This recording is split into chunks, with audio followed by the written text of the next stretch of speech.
Well, it looks like we have 5:30 according to my clock, so how about if we call to order the meeting of the RAC and agenda, or I'm sorry, roll call. Chairperson Cardinal. Here. Vice Chair Justice. Here. Member Barrett. Here. Member Hanneman. Here. Member Kennedy. Here. Member Powell. Member Smith. Here. Quorum's present. Thank you. At this time, we'd like to open up for any public comment. I know we'll probably have some regarding some agenda items, but if there's anybody else that wants to talk about something, guess not. Speak now or Speak now or, yeah. We've got the new table. It's intimidating out there, I think so. All right. Okay, we'll move on to item number 3 for possible action, approval of the minutes from August 6, 2018. I'd like to make a motion to approve the minutes as presented for that date, August. All in favor? Aye. Aye. Abstain? I wasn't here. Okay, moving forward. 4A for possible action to make a recommendation to the Redevelopment Authority regarding the expenditure of $9,000 from fiscal year 2019 Redevelopment Revolving Fund Special Event Account for a special event funding request from the Carson City Downtown Business Association for the Passport to Downtown event on October 26, 2018. Lee? We do have a disclosure on this one, so I think this would be an appropriate time for that. Okay. Thank you, Lee. To the members of the board, according to NRS 281A-4.20 requires me to disclose a conflict of interest and abstain from voting when I have a disqualifying conflict. In my private commitment, I am an owner of a business in downtown Carson. I also am a paying member of the Downtown Business Association because the approval or disapproval of the amount requested for the amount, by the Downtown Business Association to fund the Passport to Downtown event may have a direct economic impact on my business. I feel that my economic interest is a disqualifying conflict, and therefore I will abstain from voting on this matter. Thank you. Thank you. Okay, good evening. For the record, Lee Plemmel, Community Development Director. As you've read into the record, this is a request for special event funding. It's from the Downtown Business Association for the Passport to Downtown event, which is the Friday before. It's actually the Nevada Day holiday and the Friday before the parade. And the applicant is requesting $9,000, and Jennifer Smith is here representing the applicant, so she'll be able to answer any questions. Just a little bit of background: we allocate Redevelopment allocates $25,000 a year towards special events. During the first application round, at the beginning, we've had applicants that have been awarded $14,000, which was the Taste of Downtown and the fireworks. So that leaves the $11,000 remaining, and per the policies, applications, as long as funds remain, applications are taken on a first-come, first-served basis. So we've brought this application to you for your consideration. This event was funded. This special event was funded last year. I think the request was for a higher amount, but it was funded at the amount of $5,000 last year. That's a summary of it. You have the application in your packet. As I noted, the applicant's here, and I'd be happy to answer any questions. I'd just like to make one correction. The Taste of Downtown was funded at about $7,500. So, Right. The combination of the two totaled $1,400 of the $25,000. $14,000 of the $25,000 has been used. Yeah.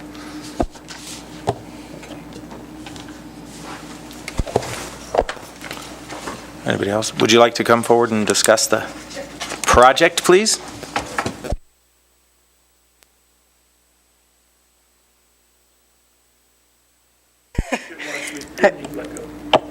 Jennifer Smith, Carson City Downtown Business Association. Should I just go ahead and welcome? Thanks for coming today. Yeah, go ahead and tell us what you want to do with this. The downtown. Are you familiar with the event itself, or okay? Should I go ahead and give a brief explanation of the event? Okay, so the Passport to Downtown started in 2016. It was actually called Road to the Future then. It was a celebration of the opening, or the reopening of Carson Street, and a celebration of the new downtown. It's continued since then, but we changed the name to Passport to Downtown to move on in the future with the event. And basically, participants come downtown, they pick up a passport, and they go around to participating businesses to have that passport stamped. And it's free of charge to the participants, both businesses and the people who are having their passports stamped. It's just to bring people downtown and to make them aware of the great businesses that we have down there. Okay. Can I ask a question of you? Jennifer, thanks for coming in as well. What's the difference in funding compared to last year? Is this a bigger budget or a flat budget? It's a larger budget. Last year, our budget was around $24,000, and we have had, we're trying to grow the event year over year, of course, but this year we received a grant for $8,000, which was a marketing grant from the Nevada Commission on Tourism, and so that upped our budget right there. So we have we've just added a few things that we would like to, mostly marketing. It's mostly marketing budget that we're adding.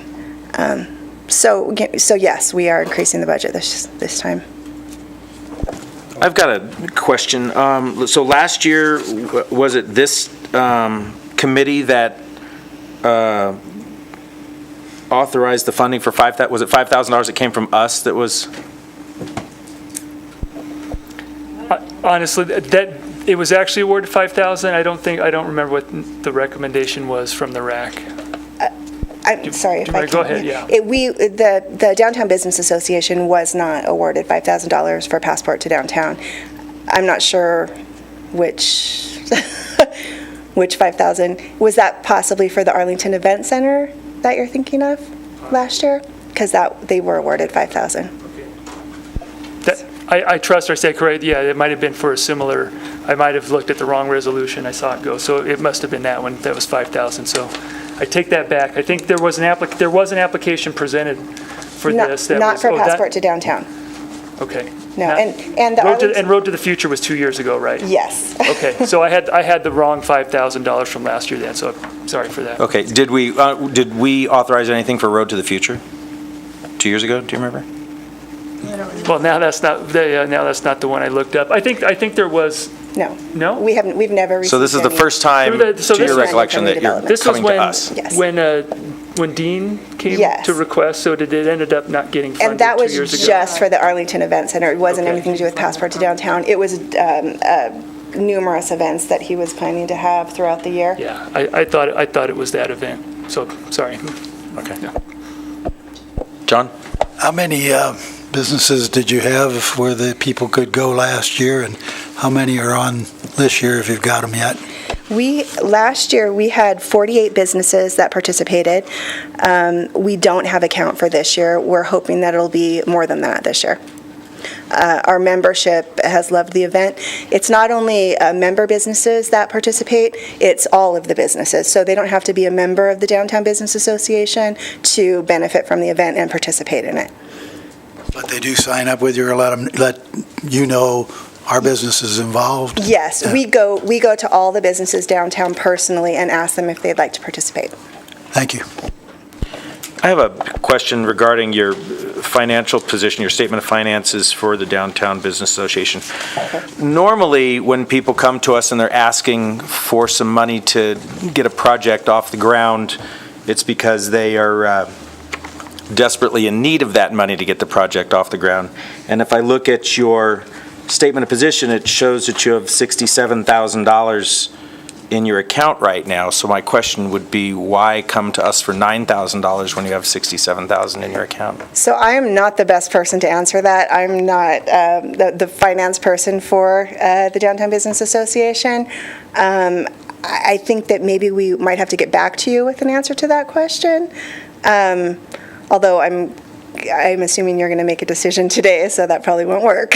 Well, and I don't think it's necessarily a complete balance sheet question. It's more of a philosophical question of if you have $67,000 in your bank account, why are you requesting us to grant you an extra $9,000? We are actually putting money into the event as well, just so you know. But this is, I'll go ahead and pass that question on. I'm AJ Matul, and I'm the Vice President of the Downtown Business Association.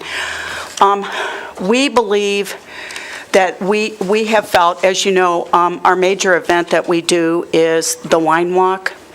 And we believe that it is healthy for us to have a good balance because of the liability that we take on for the Wine Walk. As an example, we had probably, close to 500 to 600 people participate.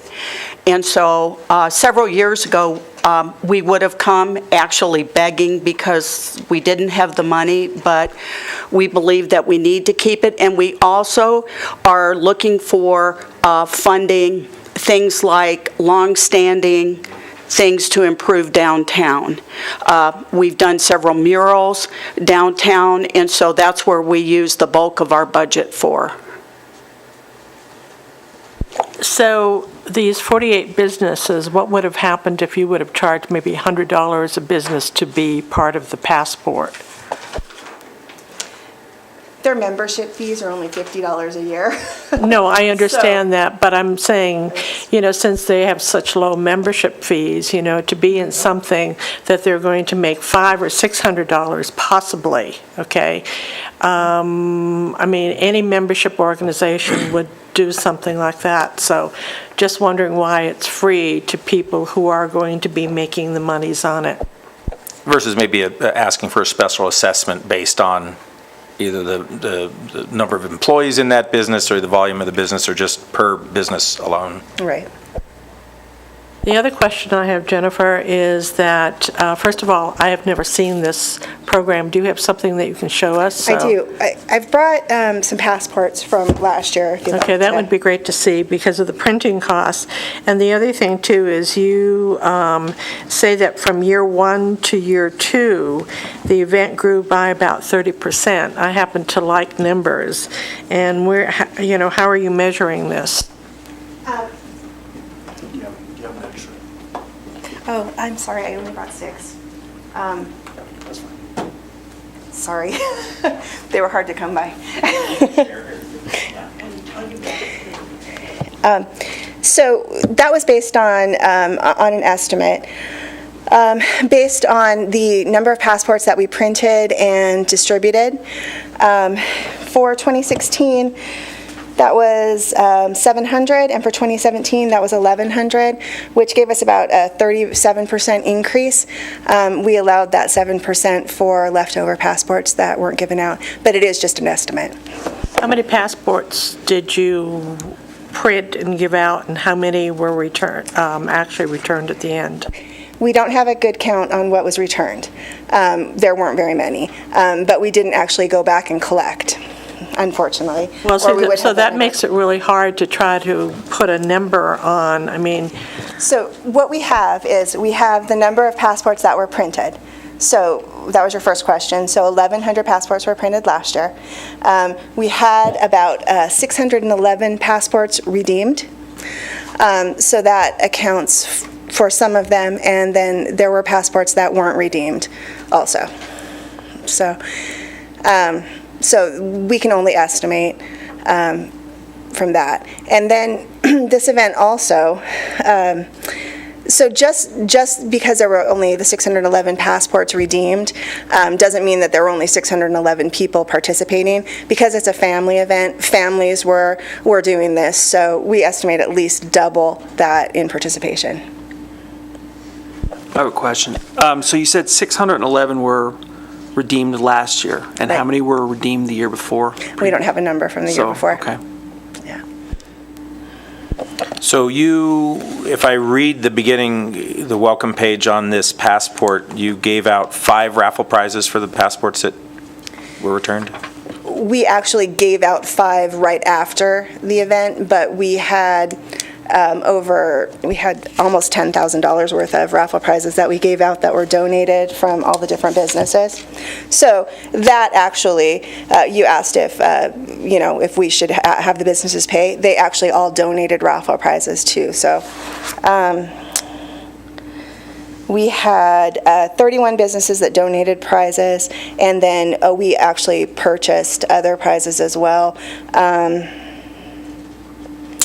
I don't have a number on exactly how many raffle prizes that we had, but there were $9,282 worth. So there were a lot.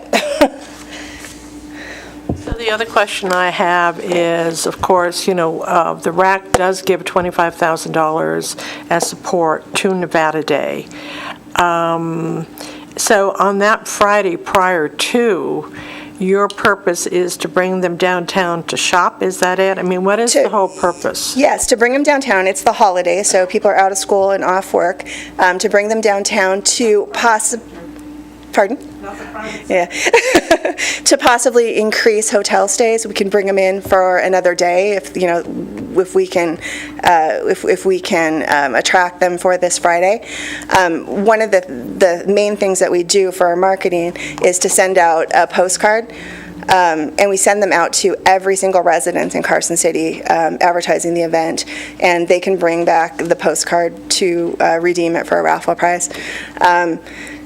And this year we'll be extending that to rural areas as well, which will increase it to about 56,000 households that we're going to be advertising the event to. 56,000.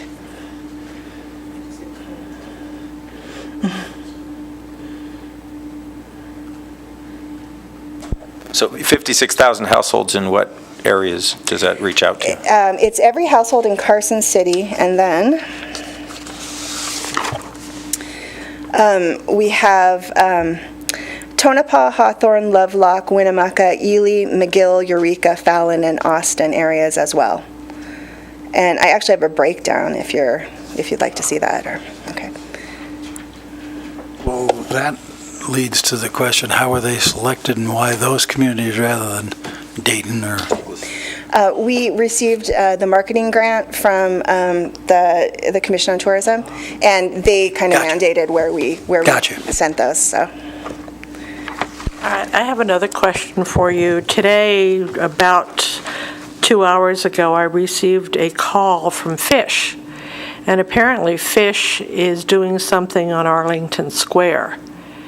Were you aware of that? Had you guys talked together? I mean, I think this... I just talked to Jim Peckham a couple hours ago, so probably when I talked to him. Yeah, probably close to when you did. So the Nugget, who has Arlington Plaza, is also a member of the Downtown Business Association. When the event started, it was originally the booth where people started and ended. Passport was in Arlington Plaza. Last year, we moved it to McFadden Plaza with the figuring that we would change it back and forth year after year to kind of do it one year, the other year to just distribute it differently. This year we decided to do it in both places.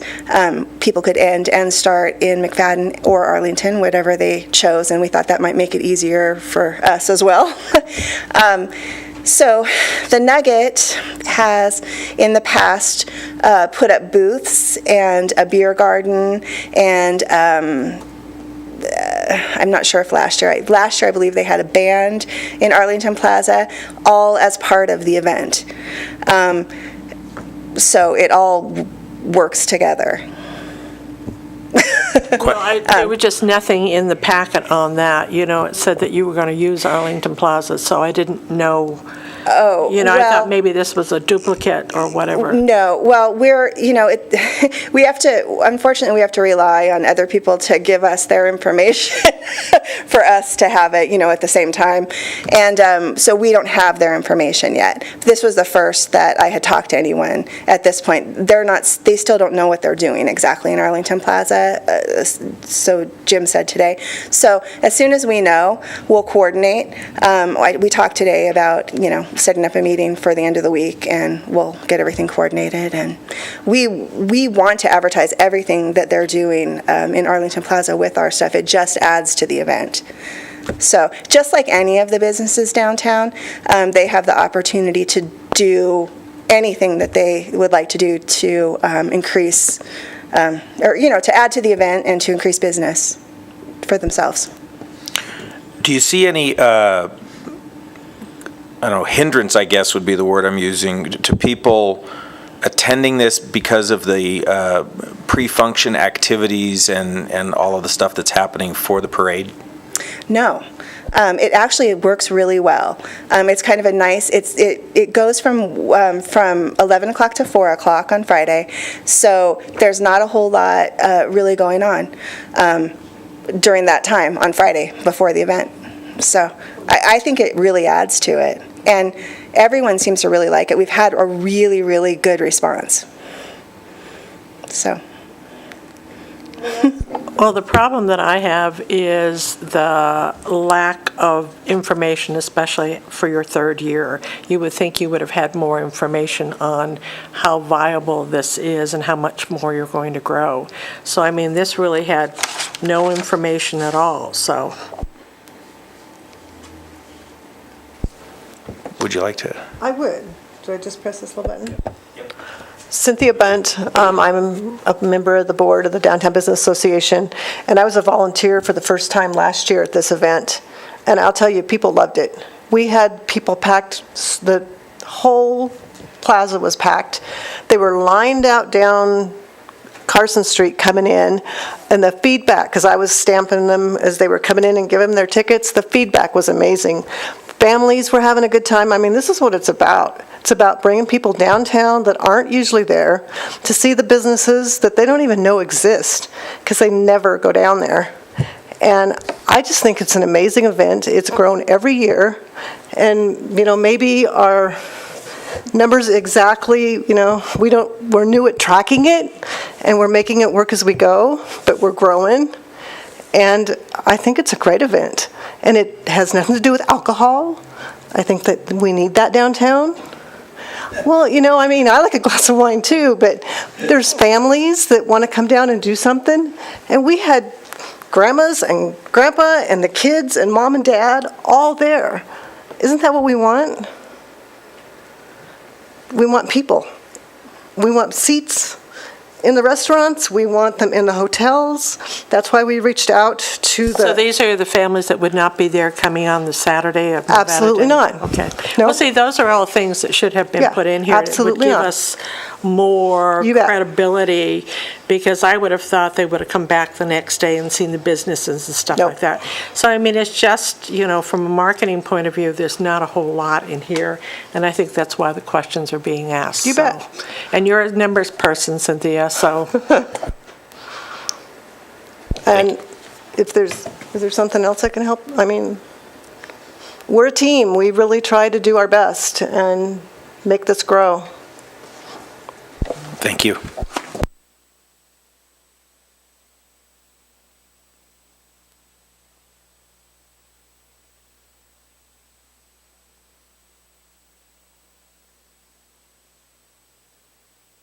Does anyone have a discussion on the? Yeah, discussion-wise, I'm a little bit, I'm feeling like the amount of funding is a bit of out of scale compared to how we fund other things, and especially being an existing event.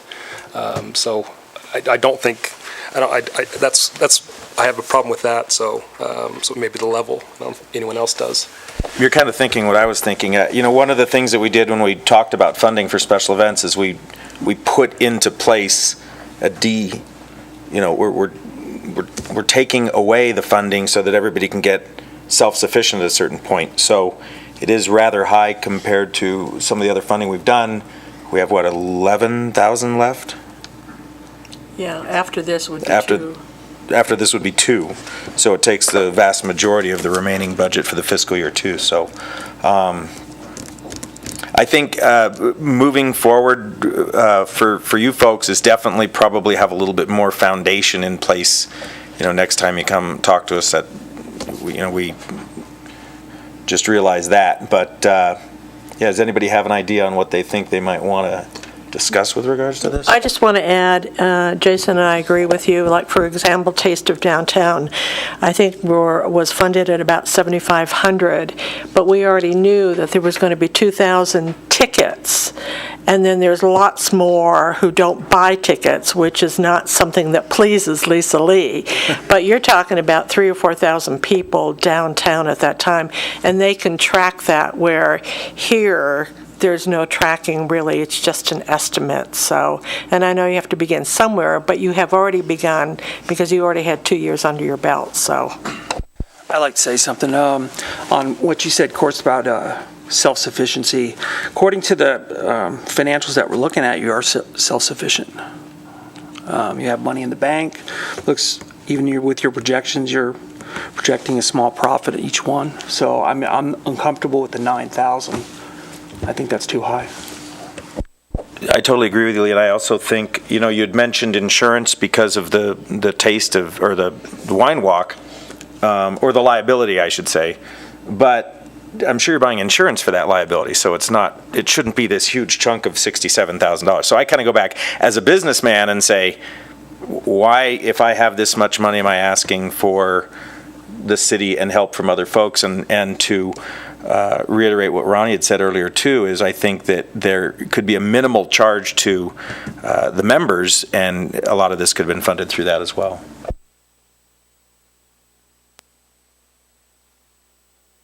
All right, I think it's worth funding, but again, like you, Lee, and others, not at the 9,000. I would like to make a motion that we fund this at half of the 9,000 or 4,500, because this is a first-time event for us. We have your paperwork tells us nothing, okay?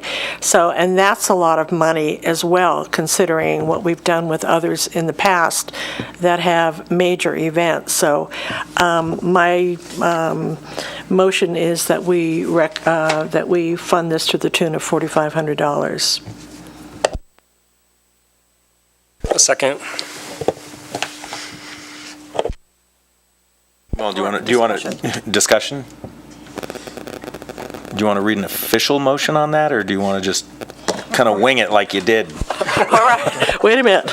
My official motion is that that the RAC give $4,500 to, what is the name of this event? Passport to Downtown for this year. That actually be a recommendation. So just to be clear on the record, that would be a recommendation to RAC, right? Yeah. Oh, I'm sorry, yes, because it has to go through the Board of Supervisors, Sorry, right? to the Redevelopment Authority. Yes, from RAC, right. So I recommend that the RAC, the Redevelopment Authority Citizens Committee, fund this to the tune of $4,500, subject to the approval, and then it goes to the Redevelopment Authority Board of Supervisors, yeah. Thank you. Second? Second. Okay. All in favor? Aye.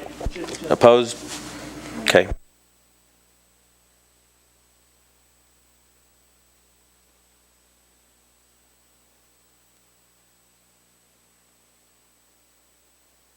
Well, congratulations on getting half of what you at least asked for in the first place. So we wish you very good luck with this in the future. Hopefully we see you down there on Friday, and have a successful event. Thank you. And so as mentioned with the motion, this is a recommendation to the Redevelopment Authority. I'll plan on taking it to the Redevelopment Authority on Thursday, September 20th.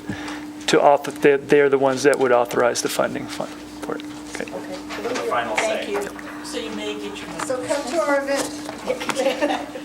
It's awesome. How about if I work?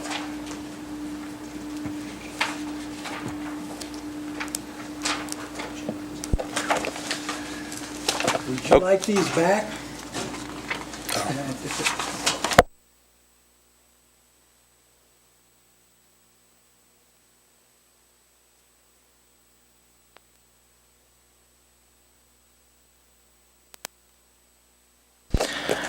All right, moving on to agenda item 4B for possible action to approve the expenditure of up to $25,000 for facade improvements to the office building located at 302 North Minnesota Street with redevelopment area number 1.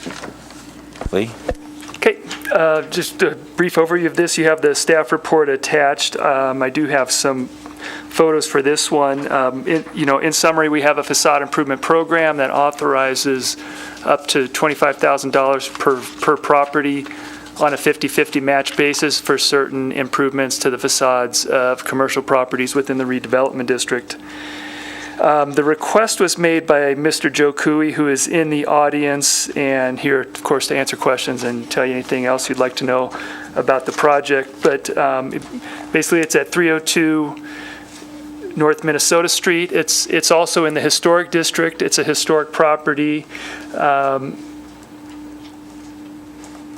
Let's see, and the total project involves repainting and re-roofing. Again, the property is on Minnesota Street at the intersection near the intersection of Proctor there.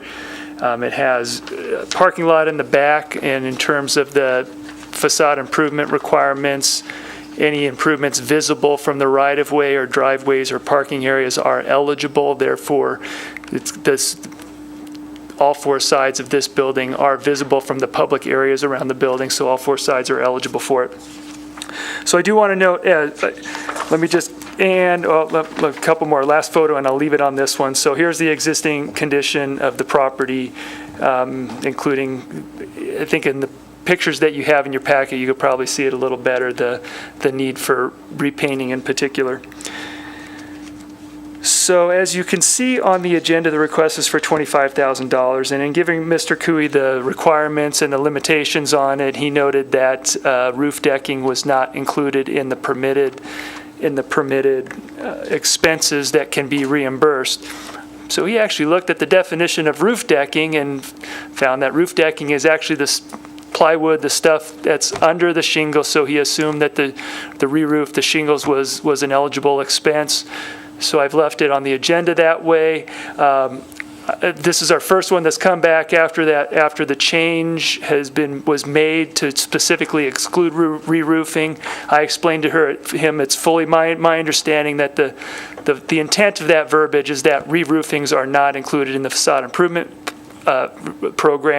grant program. So my recommendation will be only to pay for half of the painting, which is the $92.92 that's in the recommendation to be requested. He said he understood that, but I'd leave it on here, and if you have a different take on that interpretation, you're welcome to speak up at this time about that.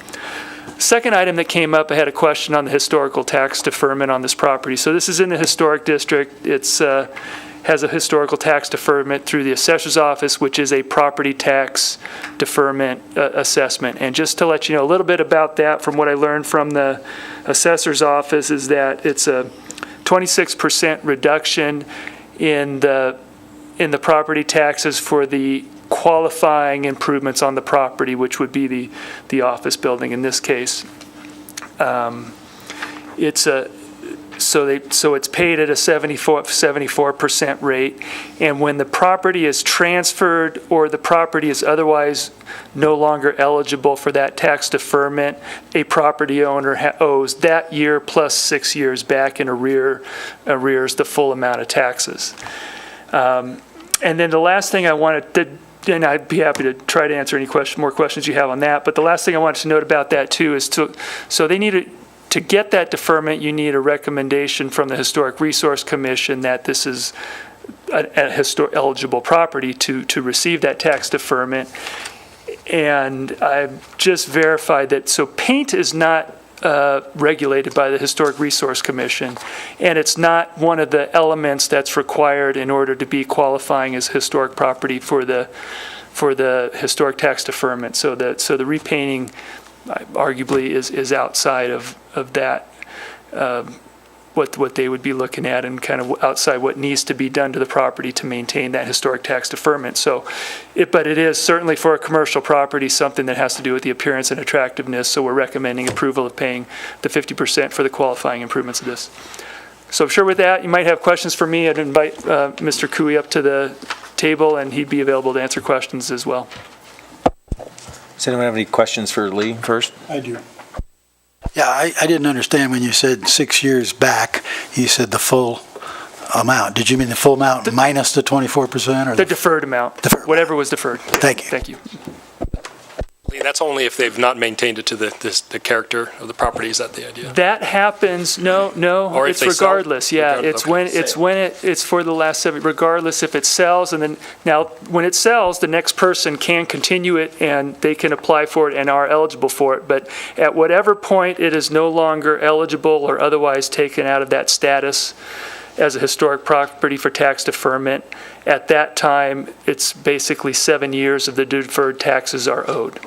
Regardless, even though it was maintained in proper status for those times, that's what the statute says. Okay, and then my other question, and I've had a little bit of discussion with you, is so when I first heard about this, we have this condition that this is that the property cannot be receiving other tax incentives. And this sounds like a tax incentive to me. I don't believe I was a member of RAC when this was decided and what the nature of that was. So maybe you could clarify that. And to that question, yeah, that was the other thing I might have mentioned, but thank you for bringing up the question for the context. So where there is a standard in there that the property can't be other, and I forget, hopefully to look up the exact wordage, but that it can't be, yeah, I'll get it, I'm sorry. Already receiving tax incentives. For which property? Did you find it? Yeah, it says here, ineligible properties include properties already receiving tax incentives or other financial incentives from the city. Residentially zoned property, buildings that were, well, that goes on. Okay. So, right, thank you. Thank you for finding that, Ronnie. At the time, so I don't remember who was here, but I know it specifically was intended to apply to, we had sales tax abatements it's now in effect on the Sportsman's Warehouse. There were some others that were eligible at the time, but have since dropped off, so the sales tax abatement is just, and others on South Carson Street. So no, there are other properties. So it was intended to do that, or like the auto dealers that have new auto dealerships or otherwise in receiving incentives. Now, how broad was that? I don't recall any discussion that it was so broad to go to these types of property tax abatements. In fact, I know when we were discussing the program in general, we kind of went back and forth on the discussion of how far into the historic district should we go. And I think the reason it's only commercial properties right now is because there was limited funding. We knew we had a number of properties lined up. But I think there was some discussion about using it and going a little bit deeper into the district to include not properties that weren't just commercial, but I think as long as we were continuing to use the funds, that still keeping it for the commercial properties is still appropriate. I have a question. Can you define for me the word facade? Because what I see here is the side of the building, and I drove by the front, and the front looks fine. You don't even see the sides from the street. So to me, a facade is the front, and I think we discussed that in length on all the buildings that we allocated funds to the downtown. It wasn't for the sides, but we were pretty clear about that. Under number 3, eligible properties, it was discussed a lot, and we actually defined it in writing to say, for the purposes of this policy, exterior building facade includes all portions of the building, excluding the roof decking, visible from the public right-of-way or on-site public parking lot. Right, all sides but visible. this is not visible from the street. Can I make a comment there? Before we get to that, and before we go too much further with this, Dan, I'd like to ask you something on page 1 of the resolution. because I don't know if we're walking down a road that we can't even walk down, then it's kind of a moot point. And so when we just discussed this, it says ineligible properties include properties already receiving tax incentives or other financial incentives. So does that automatically disqualify? I mean, at what point is this broad or too narrow for us to be discussing? So that's why I'm asking you that one. You know, I guess I'm not entirely sure I understand your question. I mean, if I'm looking just at the plain language of that resolution provision, it's pretty clear on its face. So if you're a property that has received an incentive, and it doesn't look like, just kind of glancing over this, that there was a time frame that's specified. So if you've already received a tax incentive from the city, then you would be a quote-unquote ineligible property, is my reading of it. So my question is, since he's currently receiving a tax deferment being historical, where does that leave us with what you just said? Because that was my same concern from a legal perspective.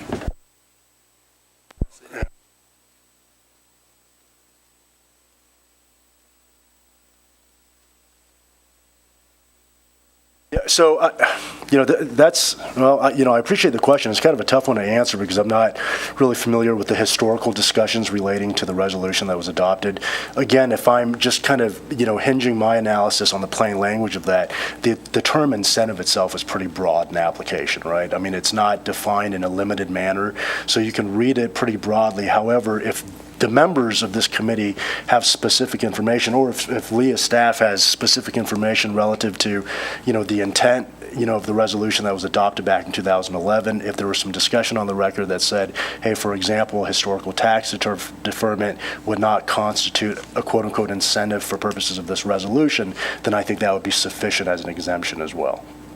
Does that make sense? Unfortunately, I just don't have enough historical knowledge of, the discussions that went into this language that was crafted. Okay, thank you.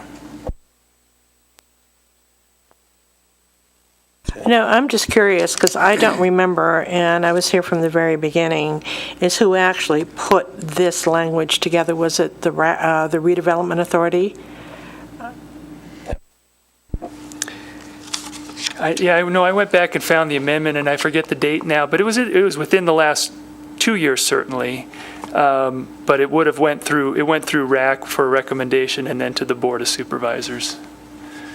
Yeah, I think originally what we were all told, I think you were here during the time, I'm not sure, is that basically this was to be, and you alluded to it was more for the downtown to coordinate with the new look of the downtown, with the streetscape and the whole bit, is to have the buildings look the part, if you will, and it was just for the facade improvements. The issue that I have is there are a lot of businesses throughout the historic district that then would become eligible for this, and we reduced the monies, if you recall, because we thought that most of the facade improvement was completed. So the tax incentive, quote unquote, issue aside, I'm very confident that the policy was adopted to include this property as a commercial property in the redevelopment district. That's what it is. It is definitely a commercial property within the redevelopment district. Therefore, it's eligible. And it wasn't. And I know we started with just if it was the downtown. Maybe I forget if it was even first adopted only for the downtown, but then it was expanded to include, if it wasn't even adopted originally, it was certainly expanded to include all of the redevelopment district, including South Carson Street. Well, let's, for all intents and purposes, say that we're going down a road that's okay from a legal perspective here. At that point, then I think I'd like to hear from you, Mr. Cowie, and see what you have to say with regards to this. Alrighty, so thank you for having me, Joe Cowie Investments, managing member. That house was built in 1909, I believe, 1910. It is part of the Blue Line Tour. It is part of downtown. To make that ownership came to me 2 years ago. I bought into that piece of property 2 years ago, right before tax season. got a painter out there. He did a quick drive-by, snatched a piece of my paint, told it was full of lead. So at that point, he said, I don't even want to touch it. I said, well, what would be a crazy number if you threw it out there? He said 40,000. So, okay, whatever. So that year went by, couldn't do it. So this year, I mean, the old girl needs a little makeup put on her.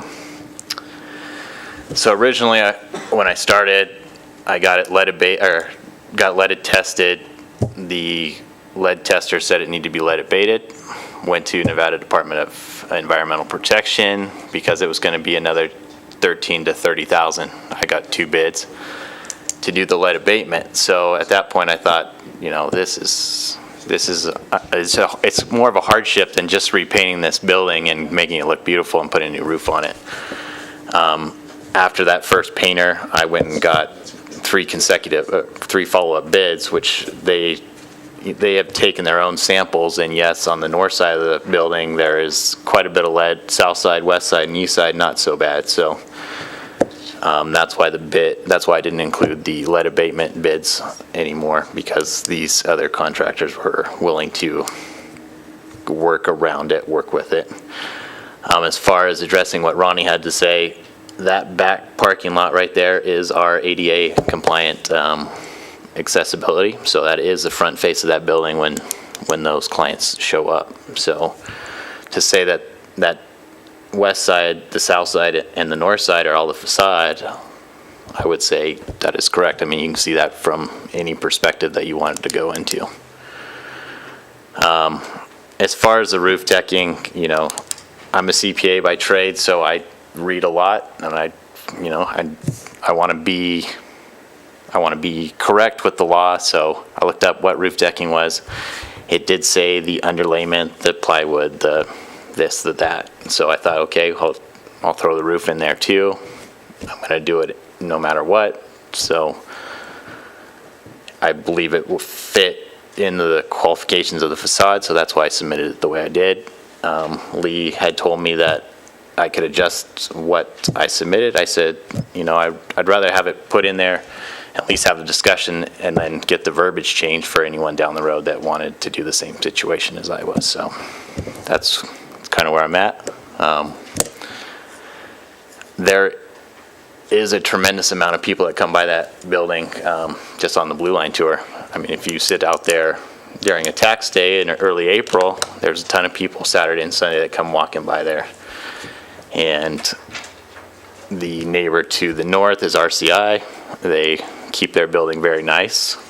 The neighbor to the south is insurance company, but Jim DiArietta owns that building. He keeps that building really nice, and this one needs to come into conformance with that. So that's why I'm undertaking the challenge of fixing her up. So.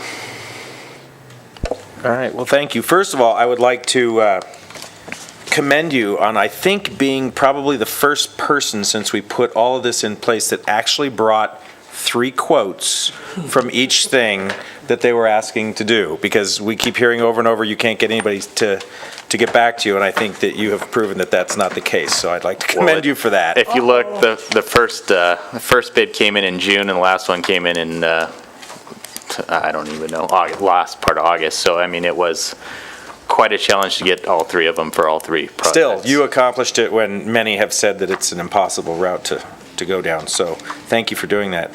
So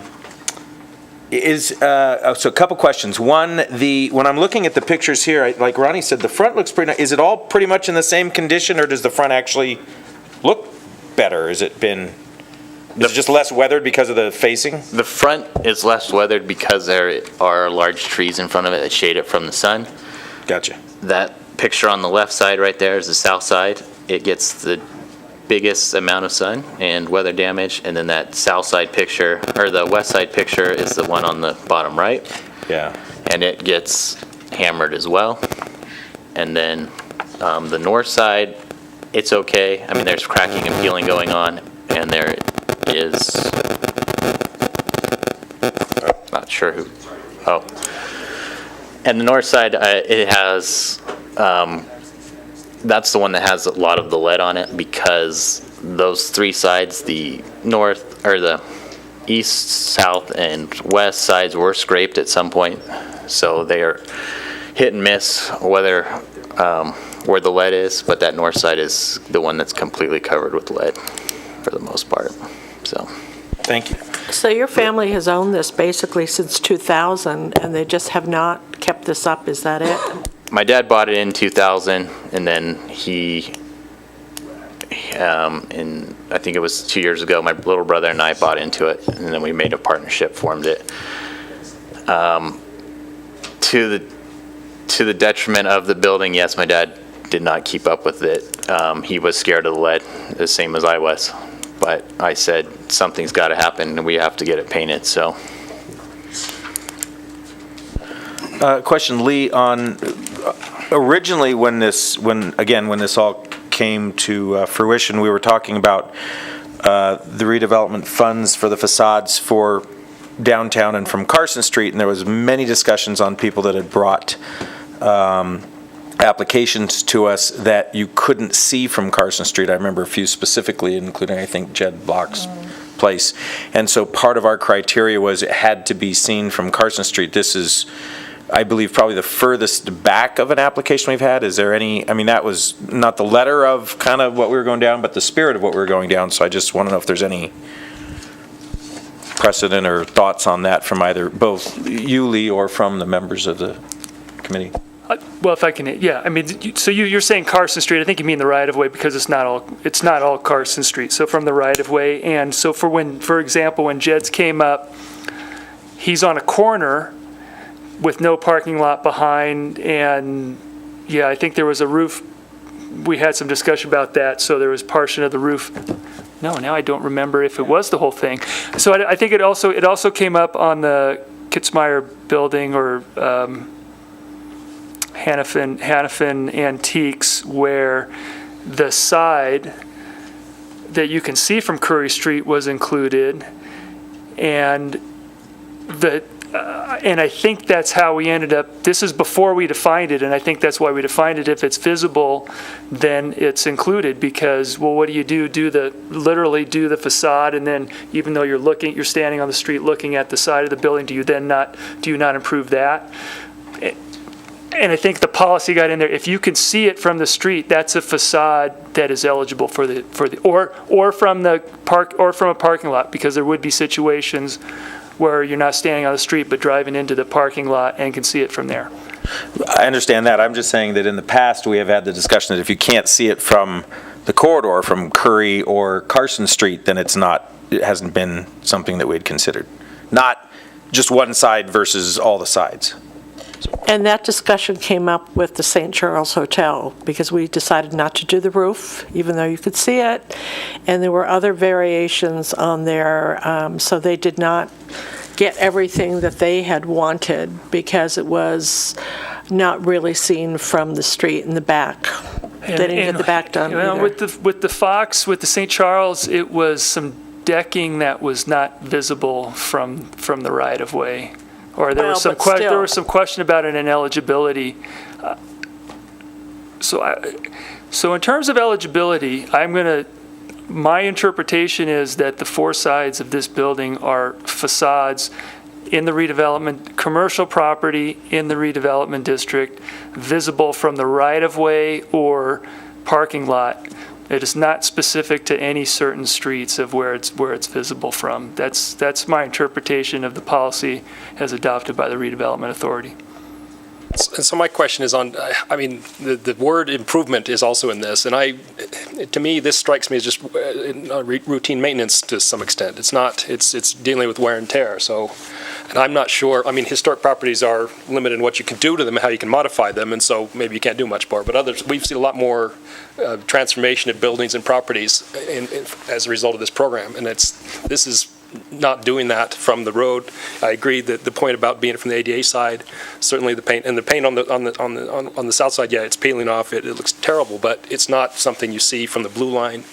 And you drive by, yeah, you'll see it, but it's not I wouldn't say it's a big priority. That south side is actually pretty visible from the blue line because the driveway goes right down there and opens it up, and you can see right to it, but.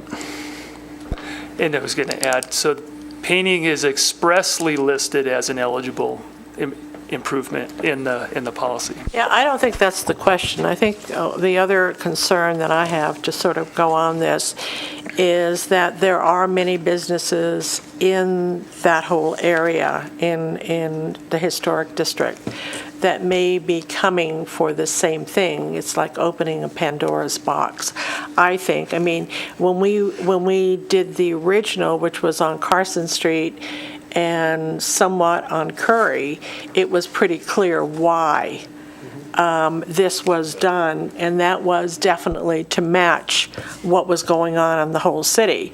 This, I know the blue line is very important, but I have to tell you, for the most part, the blue line looks terrible.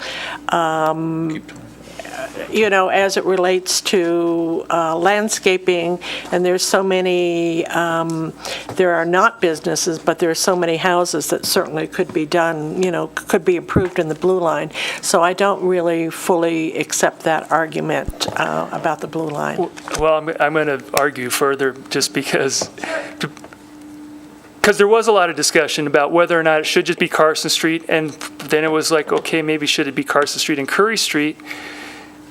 And, I don't remember the full discussion, but there was a lot of discussion about it, and it is very purposefully all commercial properties after a lot of discussion about it. I don't remember what RAC's recommendation was versus that, or individuals' thoughts at the time, but unequivocally, the action was that all commercial properties, any commercial property in the entire redevelopment district would be eligible for this program.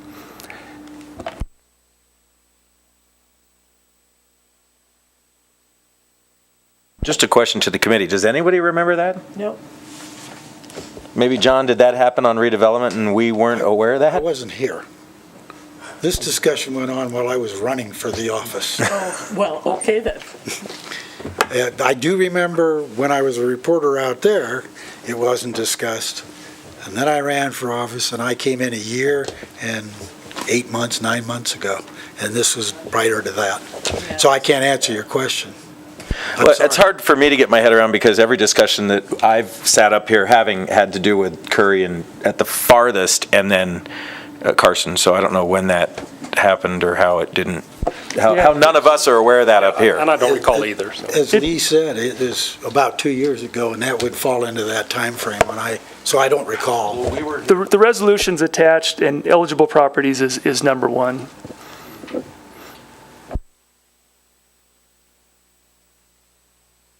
I almost think a little bit more research has to be done on this, only because of opening the Pandora's box. And, I mean, this was written not by this committee. It was presented to us, perhaps, but I don't think we understood fully what was going on, or what, because it was really, as you say, mostly confined to the major business corridor. And then my question again is, what's the purpose of our approving or what discretion do we have to approve these or not approve these? If I don't know if that was maybe us exercising discretion, that we were only going to focus on the one corridor, and whether that's the discretion we have, and say, coming back to this, do we judge this improvement, is this a benefit to the redevelopment district as a whole? I don't know if that's how we should be looking at this. The one thing that is very clear is that we have been given the full responsibility for this. This does not go through the RDA. So anything that we do is set in stone. And that's the problem that I have, that it may open up other things that we don't realize what will happen. I apologize that you're kind of in the middle of this, obviously, but, I mean, if I'm looking through this right now, it's all redevelopment authority. It's RDA. It has nothing to do with us. So therefore, I think we have presented with a changing of the rules partway through the game that we are now being, made aware of. So now we have to kind of regroup. Mr. Chairman, if I may, I just want to kind of throw in my 2 cents here. And for clarity on the record, I do want to point out on page 2, on paragraph 6, facade improvement program application review process. This committee itself is vested with final decision authority, quote unquote, making determinations on applications that are submitted. There is an appeal process, so, the final decision that's rendered by this committee as a body, it is appealable to the Redevelopment Authority. Now, in terms of this discussion we're having on the record with respect to how to properly interpret some of these provisions, again, as I said, and I do apologize earlier, I think I referenced a 2011 resolution date. I don't know where I came up with that number. Obviously, it was initially adopted in 2016. It was recently amended in 2017. Again, unfortunately, I don't have a historical perspective on that. But I'm, being an attorney, I really am guided by the plain language of whether it's a resolution, a statutory provision, a CCMC provision, or anything else for that matter, a contract. When I read this, I have to say, I do agree with my colleague Lee sitting here to my right. The language is pretty broad. I don't know, and I certainly am not here to argue against, the fact that there may have been extensive discussion on the record in the past with regard to Carson Street limitations. But when I read the language itself, as far as guidance language goes, that's pretty broad in application. It's limited to commercial properties. It's not limited to commercial properties within Carson Street or located on Carson Street. That language in my mind is pretty clear. I'm going to have to, if I have to make a presumption when it comes to reading the language, my presumption is always going to be that you ascertain intent of the Redevelopment Authority via the language that's been adopted. So for me, as far as whether the property is eligible, it's a commercial property not located on Carson Street, in my mind, I think the answer is yes. Going back to the earlier question of, well, is it an eligible property based on, the fact that it's received a historical tax deferment, I think that's something that is up to you, to exercise your discretionary authority. Lee and I had a little bit of a sidebar, and I can see it from both perspectives. You can argue all day as to what actually constitutes an incentive. Is a deferment an actual incentive, or is incentive meant to be something that's supposed to constitute a net gain? I don't know. It's hard to say. I think a person could reasonably argue it from either perspective. And again, that's within the authority of this public body to make that determination. But again, I think that's why page 2 of the resolution has the appeal process. In the event an application is denied or modified in part, the applicant has the right to appeal it to the Redevelopment Authority. So I think that covers, most of the debate that we've had on the record, but that's how I read it. Oh, and I'm sorry, one final thing with respect to the verb or the phrase roof decking. I understand where the applicant is coming from. I understand where Lee is coming from with his interpretation as well. I read that language and I think it's, and I'm going to use a legal term here, I think the language is a little bit wonky. And the reason why I say it's wonky is because if you read it in its entirety, that last clause, starting with for the purposes of this policy, it doesn't really make a lot of sense, because if roof decking is something that's not visible anyway, because it's really material that's stacked in between the structural material and then the insulation material like shingles, then there would really be no point in having to insert that language, because that clause actually only applies to visible, facade areas, right? So then, again, if I have to ascertain intent there, I think it would be sort of an absurd interpretation to say, well, roof decking only means that portion that cannot be seen. It's invisible, because then you wouldn't really have to insert or use that language. So I think it can be properly construed as encompassing the roof itself, meaning the shingles. So that would be my interpretation. But is that something that could be cleared up? Absolutely. Is that something that can be taken back to the Redevelopment Authority for clarification and language and modification? Yes, and I would probably suggest that. And that's something that Lee and I could work on. Thank you. I appreciate that. Well, Mr. Yu, I think you're having the same problems that we are in the interpretation. I don't know who the author was of this, but the confusion also, as it relates to the historic deferments or whatever, we have approved other buildings downtown that have had deferments, and I don't think that ever came up in the discussion before.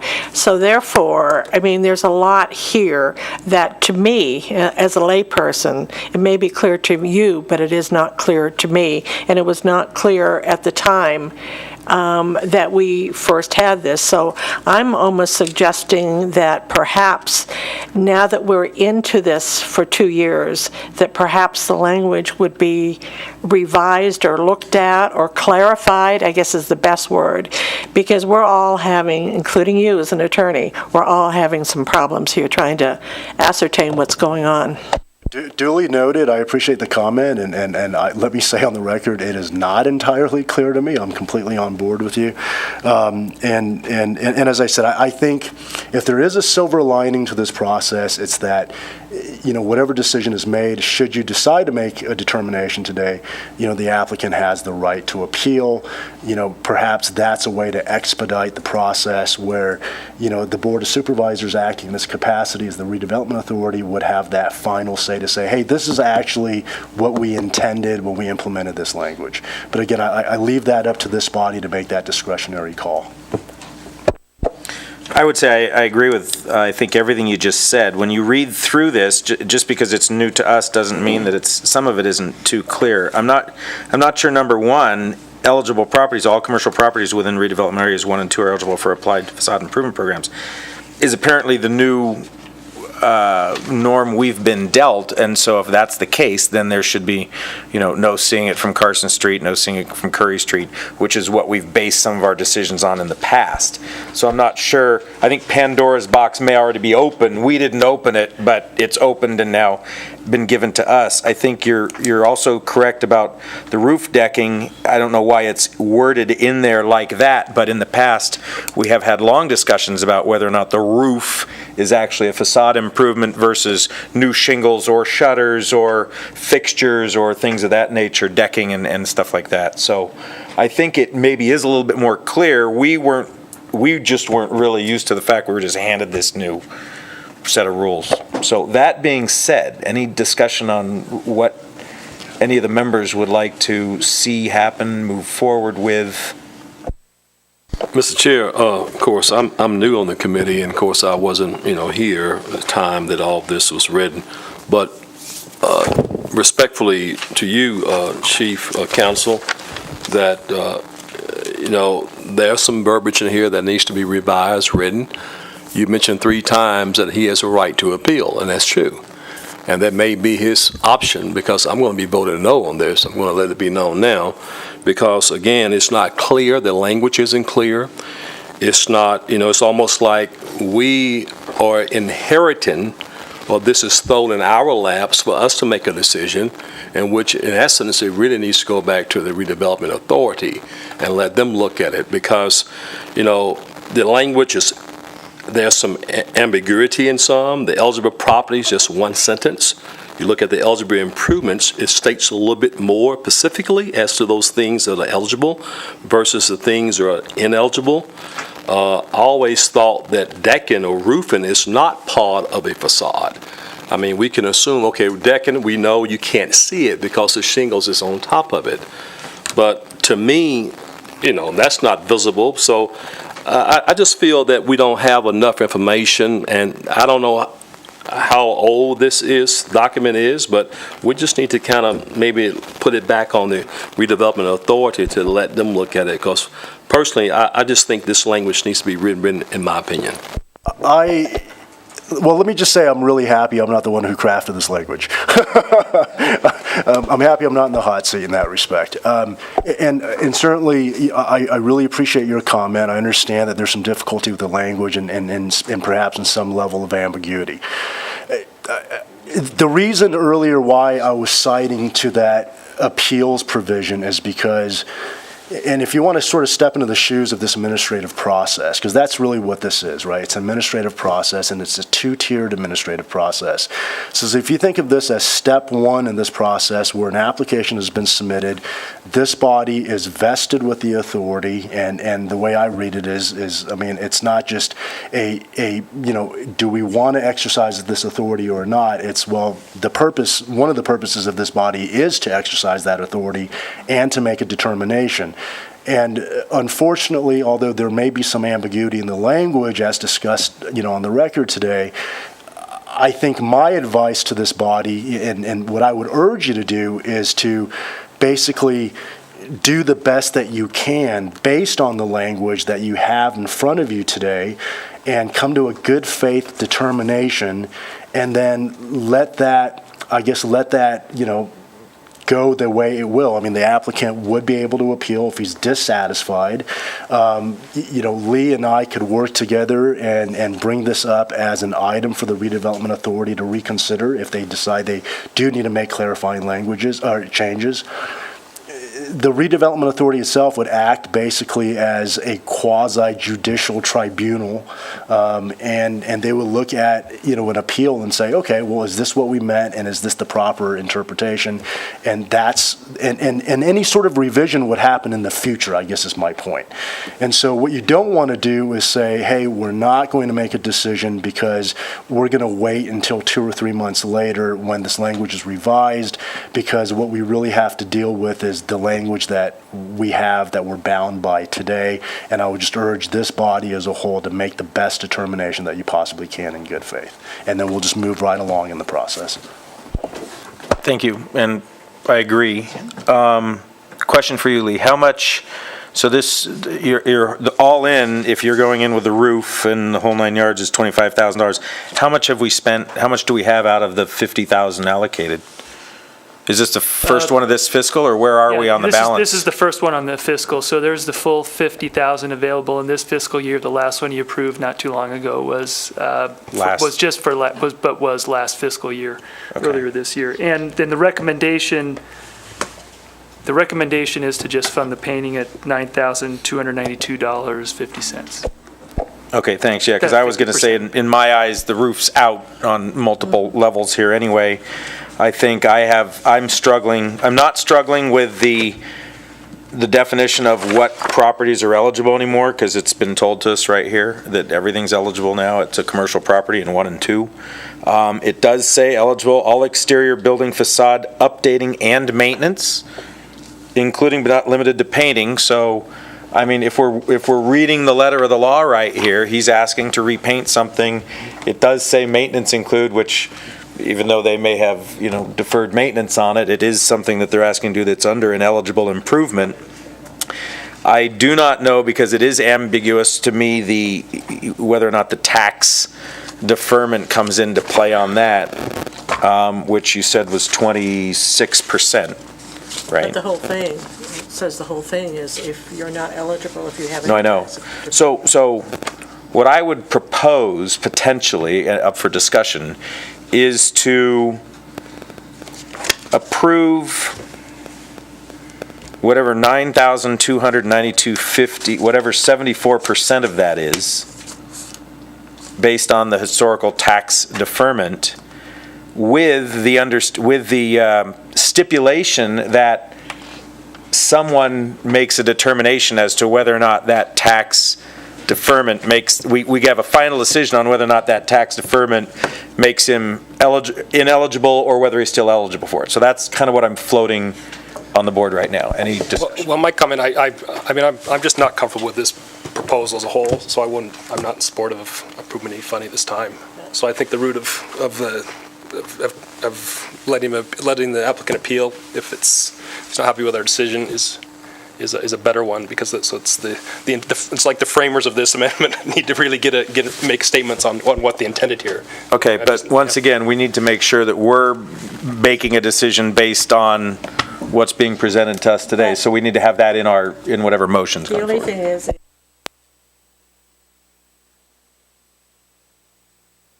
Thank you. As the person who's either stuck with or proudly wears both hats that's been under discussion, member of the RAC and a member of the Redevelopment Authority as a member of the Board of Supervisors. First of all, I would like to pin down, because my memory, and I cite being 76 years of age, so my memory may not be perfect, is that I've never had this discussion on this language with anyone before. So I'd like to find out, A, where it came from, B, when it was instituted, and C, whether the Redevelopment Authority approved it. I don't have a problem with this application, as do some of my colleagues here on the RAC, because it is eligible, according to everything I've read here. And while I would defer to any attorney who says it's a gray area, my life was spent with words, and the word incentive doesn't really smack of a historic exemption. Other people are free to argue the other side of that question, but I don't see it as an incentive. You build a property in 1920, it becomes historical, and then the law is passed that says, oh, you're going to get a tax break for being historical. So I don't see it as an incentive. So I can vote for the full $9,000 to paint this thing, or if the motion is made to do it at a 74% level, I can vote for that, because I'm going to get another bite at this apple. And I really do, though, urge someone to find out where this language came from. Maybe I voted on it and don't remember it. So the resolution, the last page of your packet, signed by the mayor. The resolution was adopted by the Board of Supervisors on January 5th, 2017. And seconded by you, John. That was my first meeting. I don't remember the language. The other thing. No, it wasn't seconded. It was a motion by Supervisor Bonkowski and seconded by Karen and Bowden, as a matter of fact. Well, it says here, it says seconded by Member John Barrett on 5th of January, 2017. Really? John, you're 76. Well, now we know how good my memory is. I was looking at the last page there, right? Second to last. That's the redevelopment. Yeah. Yeah, so it was approved by the Redevelopment Authority and the Board of Supervisors, yeah. And it was, and it was adopted in 2016 originally. It was amended in 2017, and it had to do, I think the tax incentive, I think that's when that was added. So the original language. I don't know that for sure, and then, but also for sure the roofs. I mean, the roof was the main discussion about the roof was the main discussion of the 2017 amendment, for sure. I can confess to this body, I remember the roof, but I don't remember the language we're talking about. Maybe that language was adopted in 16, and then I voted on an amendment in 17. I'll hide under that.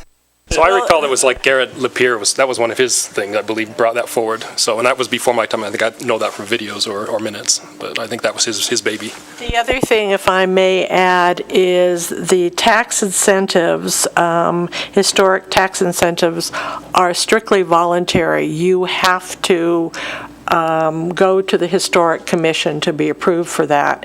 So had you not, in 2006, the owners of the property at that time, because you've had tax abatement since January 10th, 2006, that was strictly voluntary, so that doesn't really count. So you are getting a city abatement. So I don't know where we are on this, but I'm almost thinking that this maybe should be tabled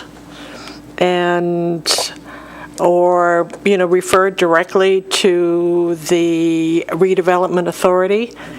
I'd just be a no on funding. Yeah. As it stands, I'd be a no. Yeah. I'd be Member Smith. I don't think that I agree with the district attorney that just handing this over to the Redevelopment Authority is shirking our duties on this committee on making a recommendation either one way or another. So I think at the end of the day, we need to make a recommendation one way or another and then move forward. And like you said, you get another bite at this apple, but we can also put some considerations on this as well. And Mr. Chair, there's, and again, I mean, I appreciate, everyone kind of thinking about different, approaches, but the way I read the resolution is there really is no administrative mechanism for this to just be, given to the Redevelopment Authority without a determination being made on the record today with reasons for that determination so that it can be appealed if necessary. Like Ronnie's statement, that was a reason we can take. A tax deferment is a tax incentive in your mind. That's a reason we can take to the board and then they can make that determination one way or another. Well, my biggest thing is the tax abatement. So if that can be answered, I think that's the big holdup for me all the way around. So if that's the language we need to use, actually, I think that's the biggest sticking point for me. And it is voluntary. The other thing, go ahead. You had said that you had approved prior historical buildings. Wouldn't that set precedent to this one? There's the rub. Yeah, and with the previous one, so I think the one example I know of, because as you could see till this question was raised, it was not my interpretation that a property tax deferment was a tax incentive, because my recollection of the discussion was that it had to do with the incentives for which there are agreements between the businesses and property owners and the city for other tax incentives. So I didn't, but it was the St. Charles is the one that I can think of. So it wasn't even looked into. It wasn't brought up by anybody through the process, and the incentive was given. And the other thing could have happened that when those were approved, that was before we came out with a new rule on the tax incentive. So that might not have even been an option back then. It was just, let's just approve it. Possibly. Depending on, yeah, not knowing the timing of what was amended. So we do have one course to not defer it to redevelopment authority, but table it and have continue. What would be the correct? Because we've done stuff in the past where we've set it aside for the next meeting and called a special meeting because we had some clarification on it. So what is that term that I'm at a loss for? Well, the problem with that, I think that's a good idea. Unfortunately, we're not in a vacuum in the sense that the people who have to clarify it are me and my colleagues, I guess. If we could clarify it, but this is language apparently that I and my colleagues handed to this organization, this committee. So I don't know how we do that. Am I right, Dan? Yeah, so Mr. Chairman, to that, I mean, again, I'll just reiterate on the record, I would strongly urge this body to make a decision on the record rather than continuing it or tabling it. Because, I mean, I guess the example I'll use by way of analogy is this. I mean, if you have a dispute between two parties and there's a lawsuit that's filed, you don't say we're going to withdraw the lawsuit and have the court issue an interpretation before we decide whether or not to proceed with this lawsuit. You just go forward with that lawsuit and you see where the cards are going to fall. And then you can appeal that to the next level court if you need to do that. So that's the cleanest way in my mind. I think a decision needs to be made, because otherwise if you were to continue or table this, there is no administrative mechanism to kick this up another level to the redevelopment authority. Okay, so to clarify some stuff for the board, Lee, I'm just going to ask you some pointed questions. One, we as a committee and the redevelopment authority have approved facade improvements in the past for people that are receiving tax incentives, correct? I got a quarrel with the word incentives here, as I did earlier. So I would have to research the amendment in on the beginning of January 2017 to see if tax incentive was added at that time or not. It is true that the program gave funds for the St. Charles Hotel property, which does have the tax deferment on it. Well, unfortunately, John, it doesn't say deferment in this language that you guys approved. Actually, so I am connected to the network here. So if you would like an answer to whether or not that tax deferment verbiage was added in January or has been there throughout, I can probably find that in a couple minutes.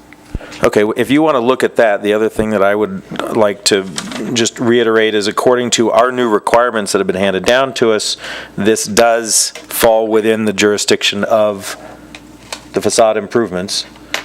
But now with the tax incentives. Okay, while he's researching tax deferments and incentives, let's discuss the other merits of the case, either pros or cons that anybody has,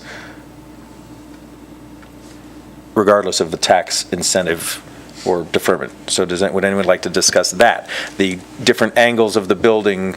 I think Carson Street versus Curry Street is off the table because, according to the first line of the rules we've been handed to us, it now states something else. I think the roof is out because of what's stated in this. So any other discussion on the other merits of this case? I have one, since we're in just discussion here. Now, in the painting, you mentioned that the paint is lead-based. Is that correct? There is definitely lead present Okay. on that whole building. So how are you planning to encapsulate the lead? Are you going to take all the wood off? Are you going to paint over it? The painting contractors have to do whatever they have to do. I'm not a painter, so I can't tell you how they're going to take care of it. So this price here that I'm looking at painting, which was what we're approving for, 9,200, where did that price come from? It was actually 18,000. That's why we 50%. Whatever. So I guess I need to go back and look at the quotes. So Yeah, it's basically to scrape and. So they're going to scrape. But even when you scrape in wood, if the lead is still going to be in there, you can't scrape the lead off. You can scrape the paint off, but you're still going to have lead embedded into that wood. That house was built, sir, you mentioned in 1910? Yeah, there will always be lead present. Yeah. The biggest factor of the lead that I've come to conclusion of is a little kid coming by, taking off a chip and eating it because it tastes sweet, and so eats 5 pounds of it or whatever. Absolutely. A 6-year-old can do that. It happens a lot. Yeah, so there's always going to be lead in that wood. In order to rip that wood off, it would be, I think the Historical Society would flip their switch and come unglued and tell me that I would not be able to take the wood off. Even if this board were to approve this, I just can't see that we can't scrape lead off of, wood. We can't do that.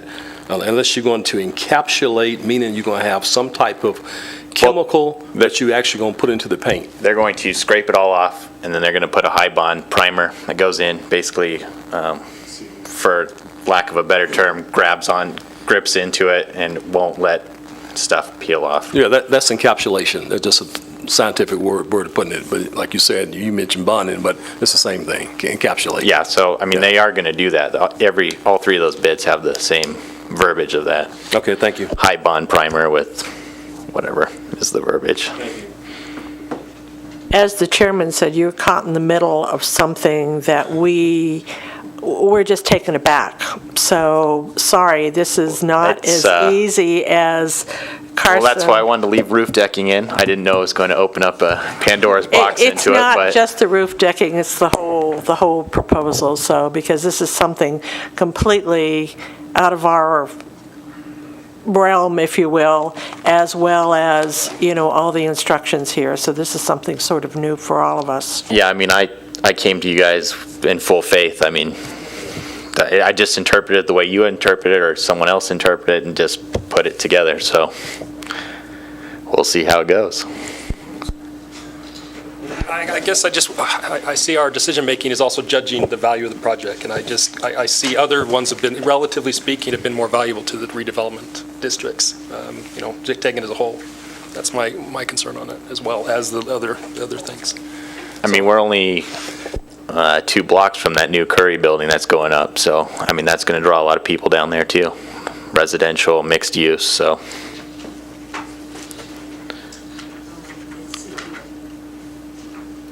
And Court, while you're looking at that, I'm not disagreeing with you regarding the word incentive being in what apparently I voted on or maybe didn't vote on because it came in 2 phases. I'm just saying that I'm using Daniel's terminology of in the plain words before me. To me, this is not an incentive because it's entitled by virtue of having been an historic building. But we can leave that out of the discussion now, except that's going to have a determination. I see it as eligible, and I see it as not an incentive. So I'm going to vote probably the opposite way, depending on how the motion is worded, from what everybody is talking about. Has nothing to do with the situation. It's just, seems to me it's eligible.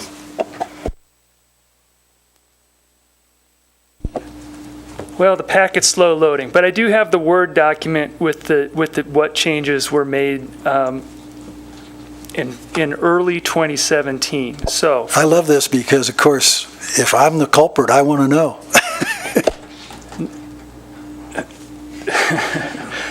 No, and I want to. I need to set this straight for the record because you keep saying. You're making it sound like I'm giving you crazy new information that you haven't heard before. So eligible properties have since the beginning been all commercial properties within redevelopment area 1 and 2. I know there was discussion on it, but it was adopted originally. That was not changed in 2017.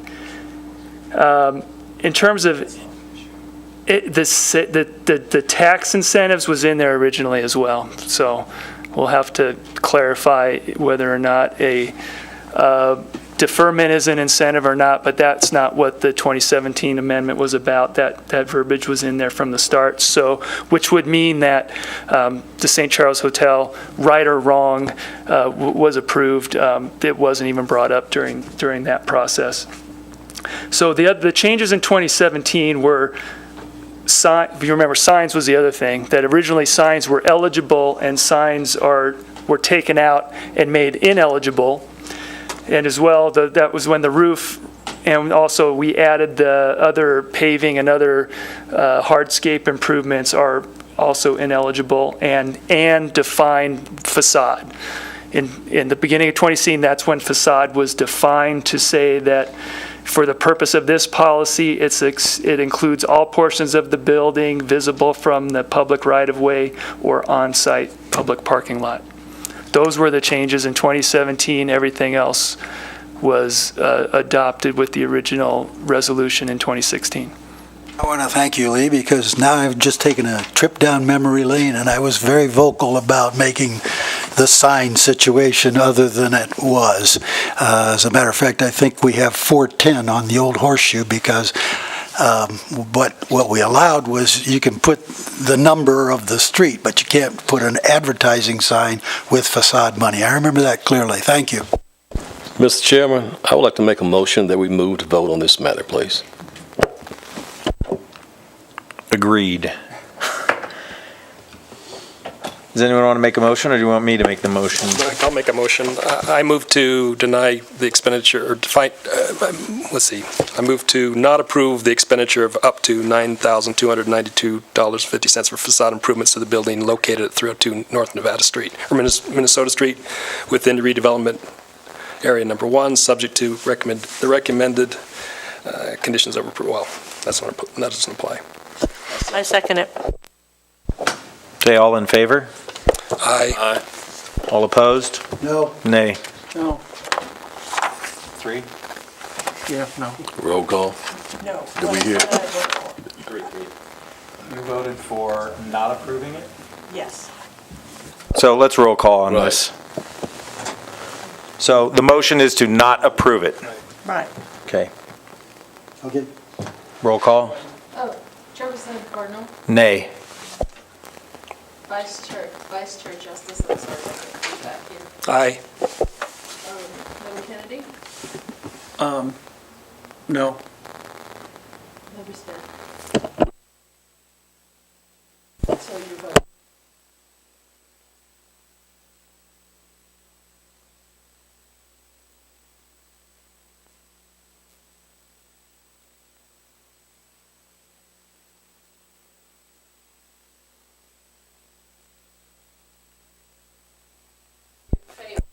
The motion fails if it's 3-3 tied, but that does not mean that the exact, inverse is true, because you still need to have an affirmative motion on the record for the application to be approved.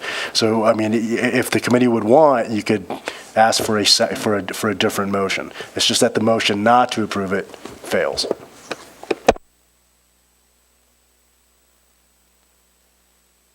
Should order a pizza. It's a sequestered jury up here. I'm not sure any other motion, I mean, it seems the lines are pretty drawn here on this, and I don't see a whole lot of wiggle room. I mean, essentially, if you don't want to ask for another motion, the failure of that motion is that the application has been denied. And he has the ability to appeal. And he can appeal, yes.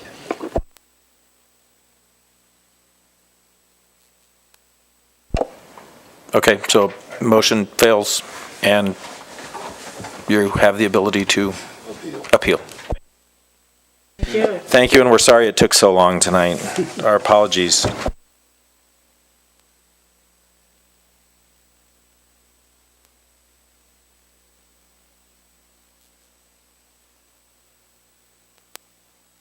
think we're just at public comment, or no, we're at, yeah, staff reports, updates, matters relating directly.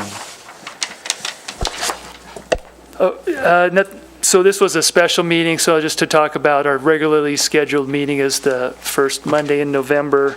At that time, we'll talk about projects for the fiscal year 2020 allocation plan, have some more discussion on that. I think we got some comments last time about that. We'll continue that discussion.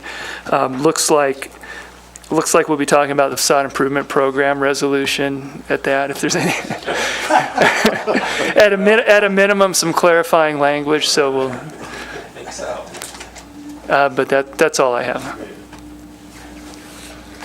And also, I think you alluded to this, that we will have on the agenda next time, the rollover, et cetera, for funding. Or Yeah, we'll have do we- by the November meeting, we should have a better idea, actually, and, a better idea on the numbers for the following year as well, or at least carry over for this year.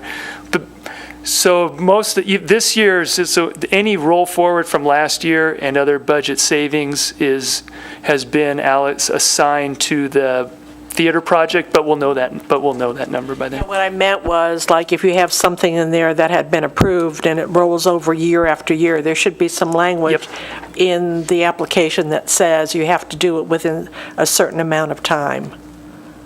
Or you have to come back to this body to redo it. Okay. Okay? Got you. Thanks. Any RAC member reports? No. Public comment?